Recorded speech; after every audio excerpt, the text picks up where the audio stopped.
हाय मित्रांनो, आज 18 ऑगस्ट कास्टिंगला आलतो. तर 6 नग लागलेत बघू शकताय. तुम्हाला टायगर दाखवतो थांबा. हे बघा टायगर मित्रांनो, हे थांब. बघा मित्रांनो टायगर. ब्लॅक पॅन्थर पण दाखवतो तुम्हाला थांबा.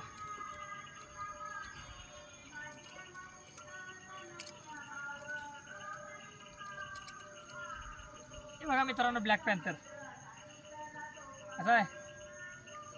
आता पिवळा जर बिबट्या दाखवतो. बिबट्या बघा, पिवळा जरा बिबट्या कसा आहे, एक नंबर कसं आहे. आणि हे काय चिल्लर आम्ही काय हिशोबात धरत नाही. हे असलं आपल्या टायगर बिबट्याच भेटते, दुसरं काय नाही. हे बघा शिमोनेपेक्षा मशीन बाद झाली, गेअर उडलीत, ती दुसऱ्या मशीनवर खेळले. एक नंबर बेस्ट क्वालिटी, एक्का या हो.